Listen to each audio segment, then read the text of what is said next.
Parce que moi, Pacifique, j'en ai marre. Je vais à Paris tous les week-ends, c'est bon, quoi. Moi, je veux faire une révolution, là. Je veux qu'il dégage.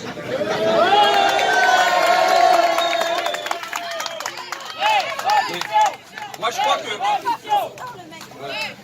crois que la seule force qu'on a, c'est la force des gens. Moi, je crois à la force du nombre. 1789, c'est le nombre. 1936, c'est le nombre. 1968, c'est le nombre. Donc la question, et c'est pour ça aussi que j'ai fait le film, hein. Je ne vais pas en parler, mais je fais le film, on peut dire, pour garder une trace, pour qu'il y ait une autre image qui existe que celle de BFM, du mouvement des Gilets jaunes, parce que moi, le 17 novembre est un moment miraculeux pour moi. Voilà, parce que les gens que je rencontre dans le film, c'est des gens que je vois depuis 20 ans, mais qui d'habitude se taisent ou chuchotent. Et là, il y a une libération de la parole, donc je viens capter ça. Mais au-delà de ça, je fais le film, on monte et on montre le film très vite pour qu'il se passe ce qui se passe ce soir. C'est que, peut-être ça fait longtemps que vous n'avez pas été aussi nombreux ici. Eh bien, moi, je fais le film pour fédérer, pour aider à créer du nombre. C'est parce que je ne crois qu'à la force du nombre. Vous savez, le slogan de ma campagne, c'est « Ils ont l'argent, on a les gens ». Et donc, il faut qu'on ait les gens. Ça veut dire aussi, si on est plus chiant, c'est que on a, pour parvenir à casser le 1% de l'oligarchie, il faut qu'il y ait une masse qui se solidarise en dessous. Moi, je crois que le mouvement des Gilets jaunes, c'est une tête d'épingle. C'est quelques dizaines de milliers de personnes, au mieux quelques centaines de milliers de personnes. Et déjà, il faut signaler ce que cette minorité a gagné pour la majorité. Je le dis, on peut dire que ce sont des miettes. Mais les miettes, moi, je les prends. Les miettes, je les prends parce que le président de la République, il n'était pas élu pour nous donner ces miettes-là. Il était élu pour ne même pas nous donner les miettes. Il était élu pour tout donner aux riches. Il n'y avait pas de secret. Il n'y a pas eu de surprise. Et la surprise, c'est qu'ils sont obligés de concéder ne serait-ce que des miettes. Alors, les miettes, c'est quoi? C'est que finalement, il n'y a pas la taxe gasoil. C'est qu'il y a eu une prime d'activité. Mais par exemple, vous savez, il y a eu le truc qui s'appelle la prime Macron dans les entreprises du privé. 2 millions de salariés qui ont touché ça. Moi, je dis, il faut appeler ça la prime gilet jaune. Mais si...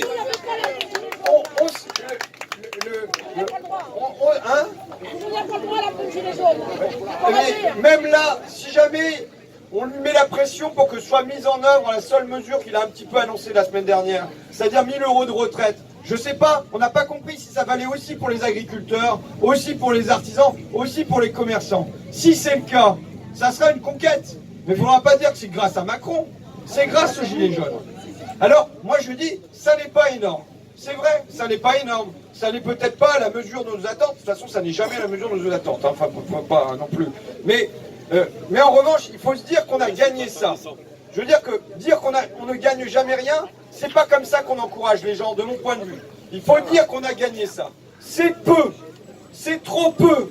Mais parce que vous étiez peu. Si demain vous êtes beaucoup, nous sommes beaucoup, nous gagnerons beaucoup. Et il faut signaler qu'on a gagné tout ça, vous avez gagné tout ça pour des millions de Français qui vous diront peut-être pas merci. Donc il faut les forcer à vous dire merci, à signaler ce qui était gagné par les Gilets jaunes pour tout le monde. Mais moi j'ai ce discours positif, pourquoi?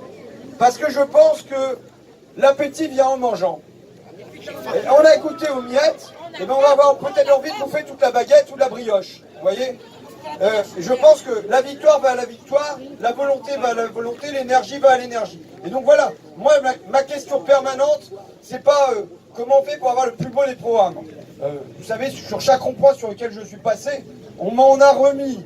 J'en ai des kilogrammes chez moi, des volumes, des mètres cubes de cahiers de revendications, de listes, bon, et ça se recoupe et tout ça, bon, très bien. Mais on peut avoir le plus parfait des programmes.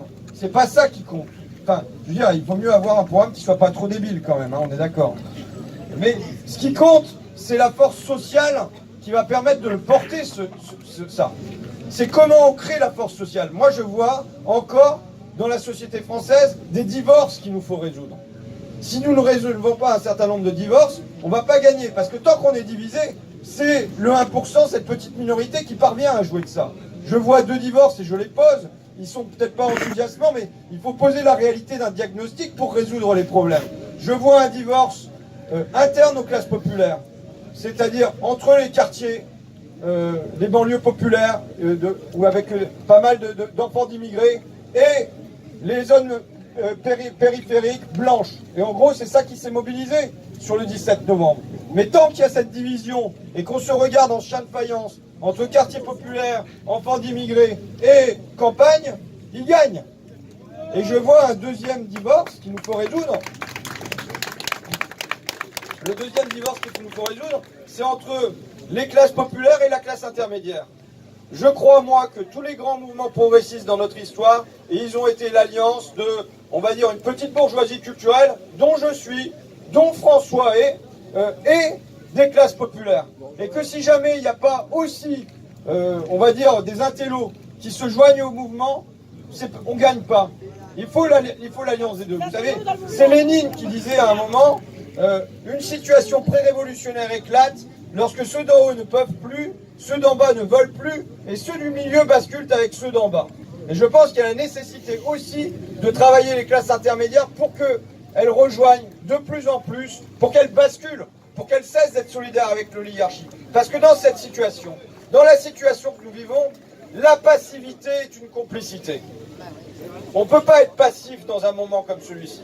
Si on est passif, si on est inactif dans un moment comme celui-ci, c'est comme si on accordait encore un crédit à l'oligarchie. Donc voilà, il y a un travail à mener. Alors chacun le mène avec ses armes. Moi, mon arme, c'est de faire des films ou de faire des articles, de faire des discours. Et le film a pour objet ça aussi, de le montrer dans des salles de cinéma où viennent des éduqués et que ça produise un basculement, qu'il y ait un autre regard qui soit porté sur le mouvement que celui qui est porté par BFM et que ça suscite une adhésion. Voilà le travail que je m'efforce de faire à ma mesure.